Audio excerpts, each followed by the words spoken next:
presentation because there's been a lot of questions surrounding Google Classroom, Meet, how they work together, and all the little finicky, nitty-gritty pieces that come with it. So we are part of a group called GEG West, where all of the GEG leaders on the West Coast get together and talk to each other. And I asked if there'd be anybody interested in presenting for us, and Deirdre stepped up to do that for us. She has been a teacher for 15 years. She is a Google for Education certified trainer, and then she's also a Google Classroom product expert. So she's coming with us with a lot of knowledge today, and we're really excited for what she has to share. So when you are ready, you can go ahead and begin. All right. Well, it's nice to join you guys. I am originally from Minnesota, and now I live in Arizona. So I'm on the opposite end of the country. And so it's very novel to speak with people from a very different part of the country. Yeah, I told my kids, I said, I'm presenting some teachers from Alaska tonight. They're like, is Denali a real place? Because they've been watching Molly of Denali. I said, yes. So my kids are 4, 6, and 8. So I spend time, wrestling them to get them to do the things I want them to do, which is a lot of the time now that we've been, sort of locked in for 6 solid months here in Arizona. There was never really a time when we, they've lifted true lockdown orders, but it's been very different. Anyway, so that's what my life is like. For what it's worth, just for novelty's sake, the other day on the traffic report, they listed different freeways that were blocked, and they said, and on this freeway there is a cactus in the right lane, so watch out for that. Which I thought was funny. Anyway, so it is nice to see you all. Could you guys, since there's just a few of us, just turn on your mic and tell me, since you guys may know each other, tell me who you teach, what grade level do you teach, or who do you work with? I'm 4th grade at a Title I school here in Fairbanks. Okay.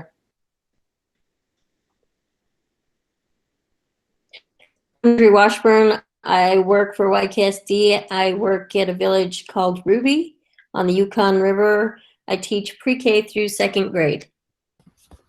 Okay. Hi, I'm Tammy Morris. I am a retired educator working on independent contracts, working with teachers all around Alaska, just providing professional development. So the only kids I'm working with are those who are my grandkids doing remote learning from across the street and my own home. Oh, bless your heart. Anybody else? Let's see. That was Anne. And Chelsea already told me what she did. I think that's everybody, right? Yeah. All right. Well, it's nice to meet you guys. I have done a lot of training with Google recently about Google things. I do not work for Google in any capacity at all. But I have spent a lot of time using their tools. So yeah. My official title is I'm a STEM instructional technology coach. So at least half of my job is spent with our STEM teachers trying to find even cooler things for them to do, whether it's different kinds of robotics or project-based learning or 3D printing and design, all kinds of fun stuff. So it's a lot of fun. I came from teaching middle school for a long time. So I'm one of the crazy ones. I am a Google Classroom product expert, which means I answer a lot of questions in the forums about Google Classroom, and we get to have some monthly meetings with people at Google about the different tools and features. And so through both of those things, I have a pretty extensive background knowledge about Google Classroom and any weird things that it does and all kinds of stuff. So I'm glad to help on any of those kinds of things too. And in the rest of the time that I have available to me, which is not much, I am an avid dessert maker and eater. So that's a little bit about me. Oh, we just did this. Okay, so how about this? Put in the chat. What is a tech tool you're excited about using this year?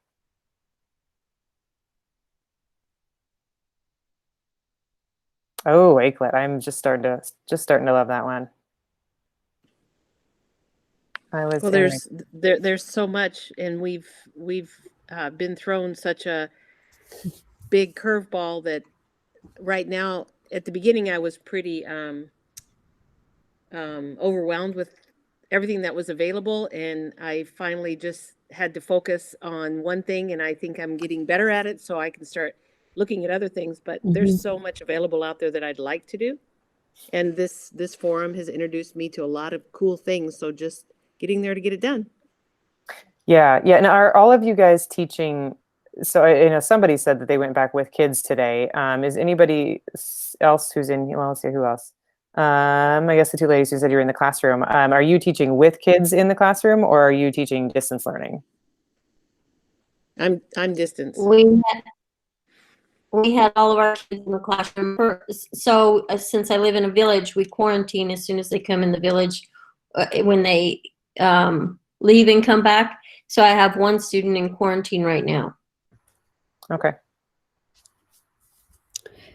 Juno, my grandkids are going online, and this is the beginning of the 3rd week. Okay. Yeah. Yeah. And our kids started about the beginning of August. So, yep, we've been with distance learning.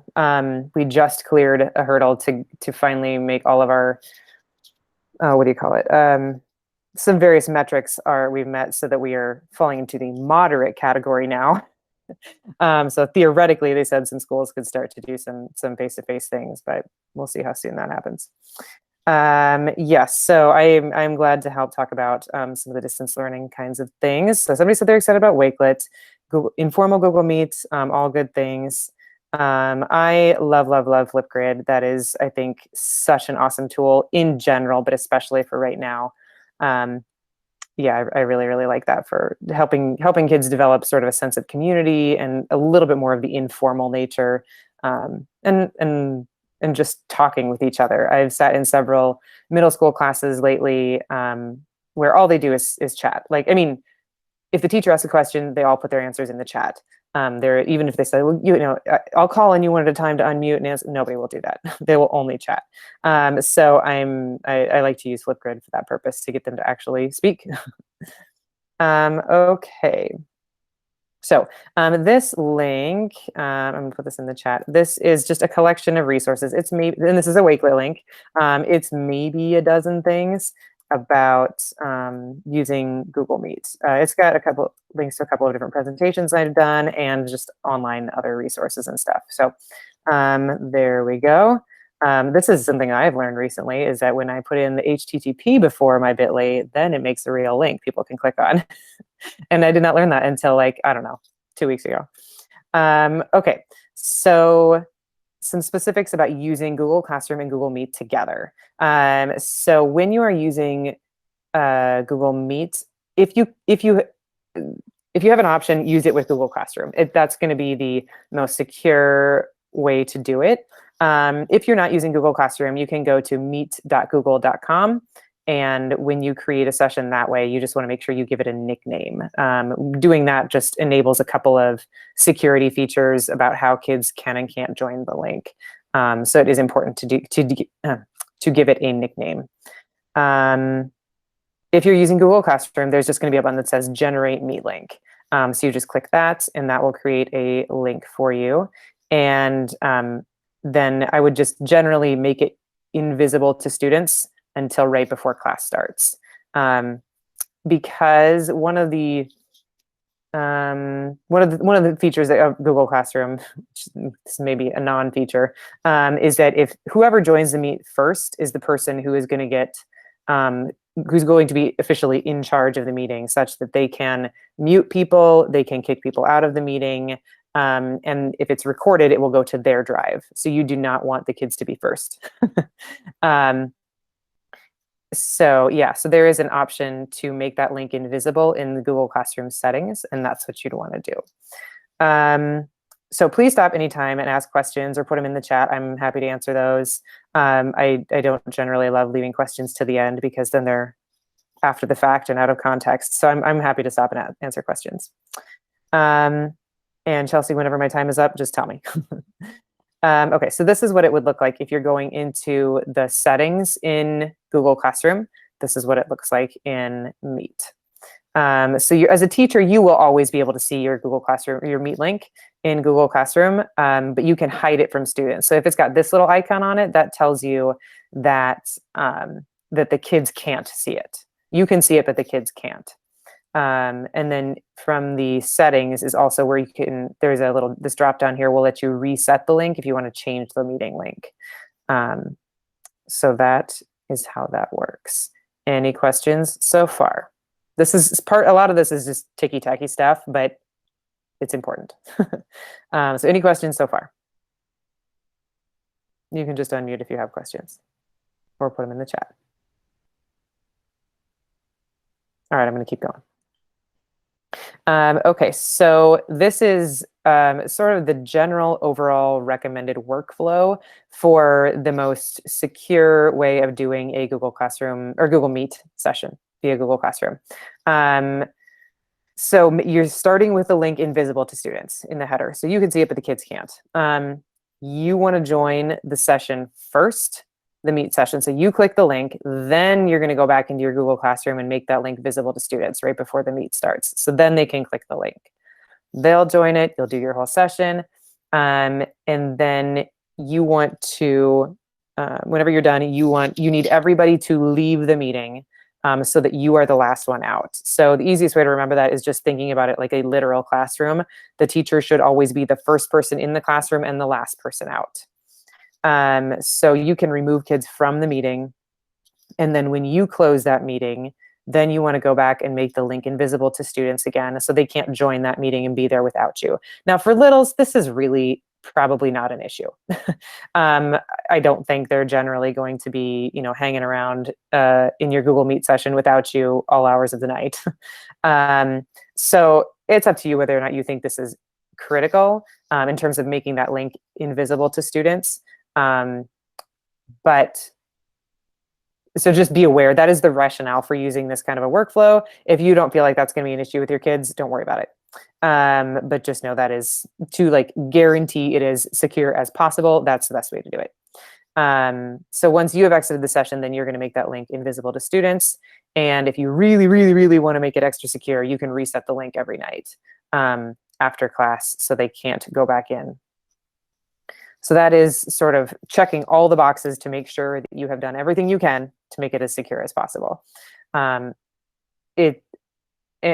for a lot of people, they may not need to use all of these steps, but if you feel that if you've got concerns about it, that's definitely where you start. Or if you see wonky things start to happen, or you're not able to mute people or things like that, then you want to do that. One thing I recently discovered that's, again, super ticky-tacky, but when you click on a Google Meet link, the first thing it does is kind of takes you to this preview screen that says, do you want to join now? That's actually the page. So even if the kids only got that far, if they got to that page before you did, they would still have the controls. So that's why you want to make sure you join the session before the link is visible to the students. Yeah, Karen. So that's like I said, that is the most secure way to do it. It's not the only way, but that's the most secure way to do it. So I just kind of have this I have a large Google Doc I have going of regular questions I get from people, and this is one of the things I have pasted in there. So every time somebody's like, I can't mute the kids or whatever, the media recording went to the wrong person, I just paste this in and say, make sure you're doing all of these things, and that should usually take care of it. Okay, I'm not going to read this to you, but this is the other thing that I have pasted in whenever people are like, I don't understand why it does all this stuff.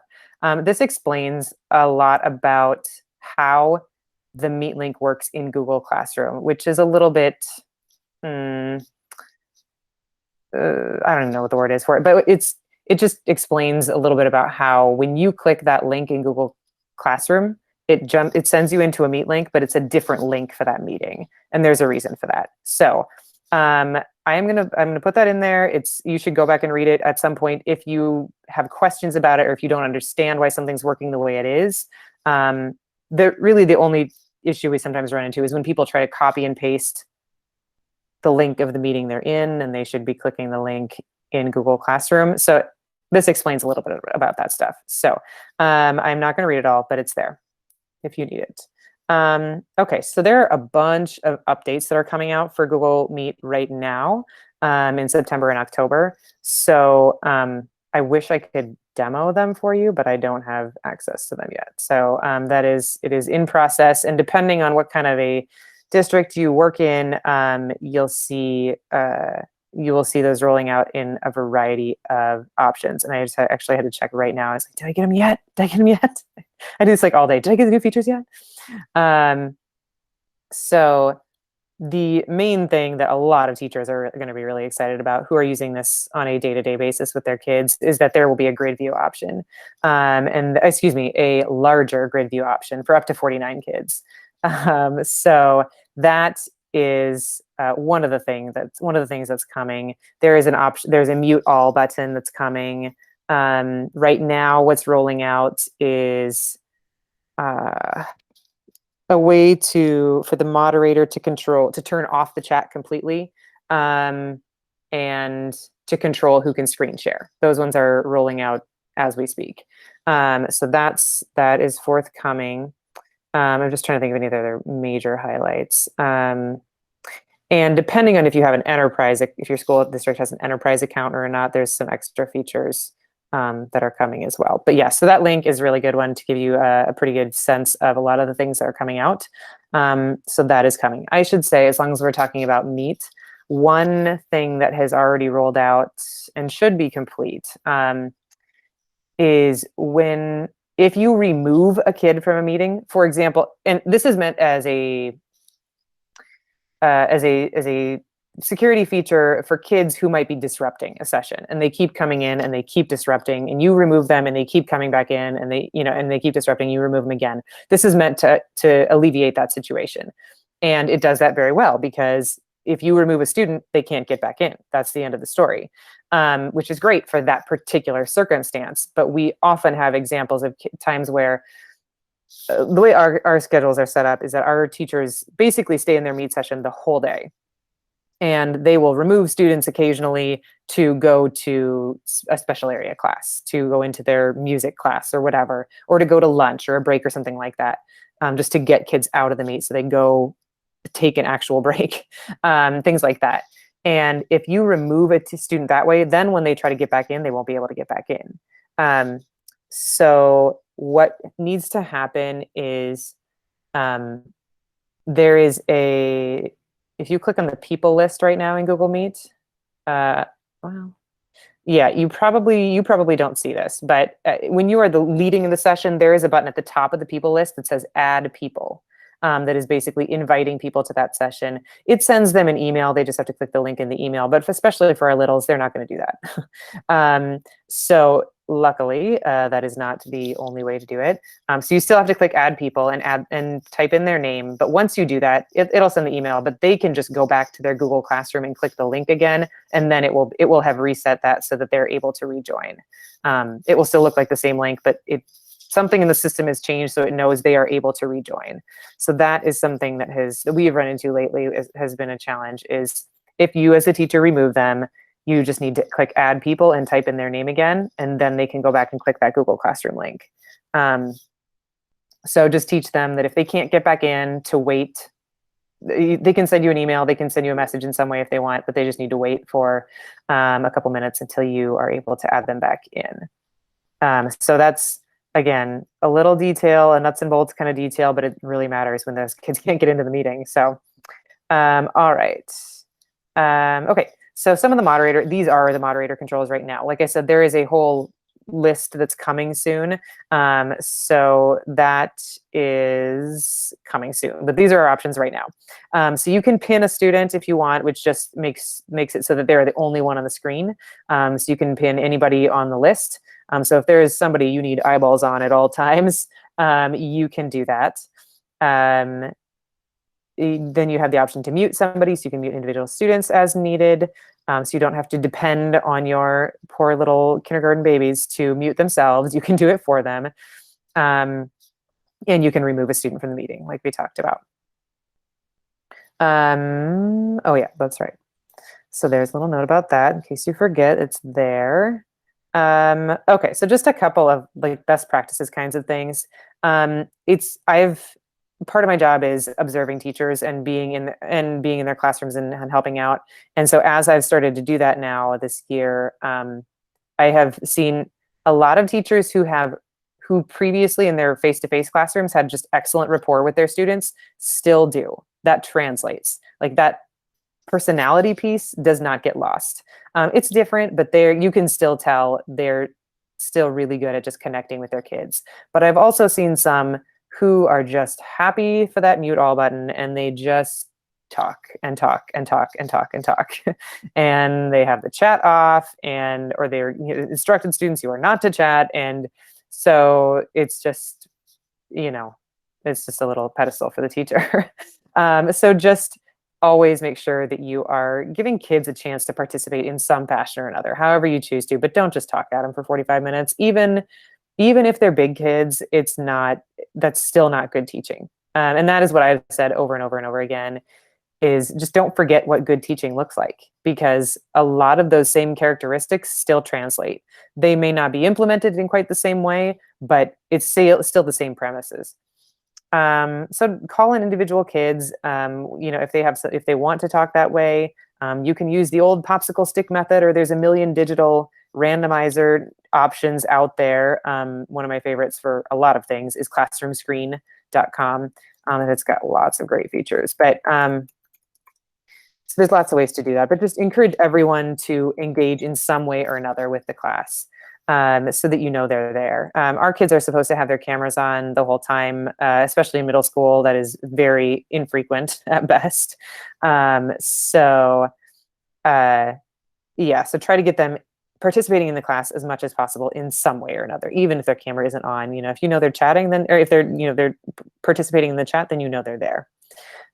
You just have them hand raise. Just you can see somebody's hand. I walk into I have a first grader and a third grader that are in school right now. And so I see them, I'll walk in and I'll see them like waving at the camera, like, I'm here, I have something to say, like that still works. So that is an option. Or I've seen other people do things where there's like a code word that kids put into the chat, or, an emoji or something they use to indicate that they have something they want to say. So find some way to make the kids are able to share if they want to. Have kids hold up things to the camera. Let's see here. I was sitting in an industrial tech class online today, and they were doing some drafting, and they had rulers at home and they were doing their work. And so several times I'm like, God, just have them hold it up to the camera so you can see they're doing it. So just those little things are ways to make sure that everybody knows you can see what they're doing, they can see what you're doing. So just making it as engaging as possible. And I think, especially as I talk with a lot of our STEM teachers and people interested in that, we want to think about ways that like we teach hands-on. That's how we teach. And so many good teachers in general, that's how they teach. And so this is a challenge. But one of the benefits we have if we're teaching in a distance learning setting is that kids have a lot of stuff around the house that they can't bring to school typically for a variety of reasons. Whether it's safety, whether it's distraction, whether it's pets that we can't have in class, like just tons of stuff like that. So how can you encourage them to use those things around them in ways that you couldn't normally do? That's what makes this, I feel like, less bad, is that they can do things that they couldn't normally do. We were talking about Flipgrid earlier. So I was talking to a teacher earlier who said he had a kid do a video in like this gigantic panda costume for no apparent reason, but just because it was fun. Or I've seen a lot of, like my daughter's in first grade, and so they're practicing a lot of basic skills and say, go find something in your house that starts with B, like that, those kinds of things, which is way more doable than you could to say to 30 first graders in your classroom, everybody go find something that starts with B. Because one, you got 30 kids running around, and two, they'd all go for the same two things, so just thinking about how can you use the things that are around them. So that's fun. Yeah, I was just reading this comment here. See what they're working on. I use whiteboards in class. The same language in me as well. Yeah, definitely. And especially if you've got both kids in both settings, to be as consistent as possible on those kinds of things, that's good stuff. Yep, show what you're working on.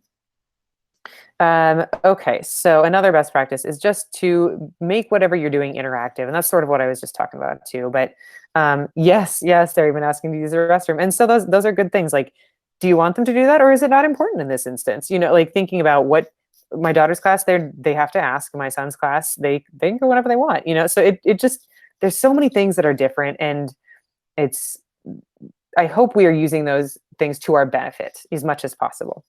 Okay, so like I said, just remembering not to forget what good teaching looks like. So make whatever you're doing interactive.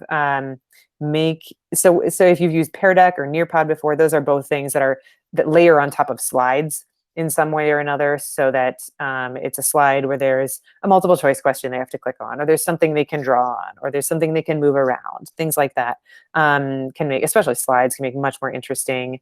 Although one has to keep in mind how many slideshows should we really be doing for first graders or whatever. So again, what does good teaching look like for you?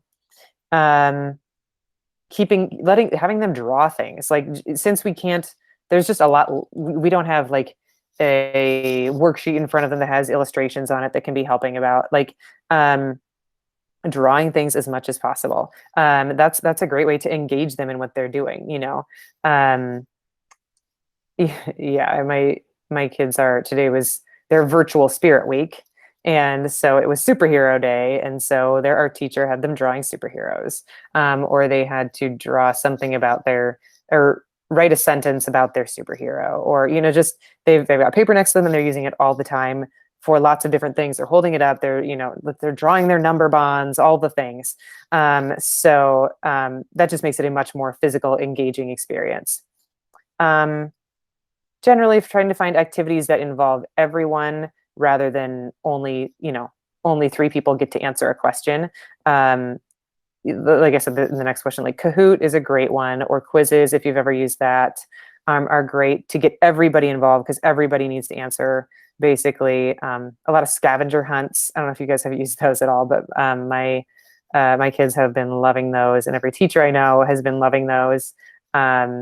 It's just fun. Again, this is a good example of something you could not do in the regular classroom, but they're thrilled to go find things around their house that relate to that particular topic. Playing 20 questions. You're just tons and tons of different interactive kinds of games you can play with them to get them participating in what you're doing, because it's harder to not participate in a regular classroom. That might have been a double negative. But when they're at home, it's really easy to just sit there and zone out and glaze over and stare at the screen. So we have to kind of work even harder at engaging them this way. So that's definitely something to keep in mind. And yes, Chelsea, it will be very interesting to see how they transition back. And I think it'll be interesting how our teachers transition back, because that's one thing this has really struck me, is I really hope that our teachers are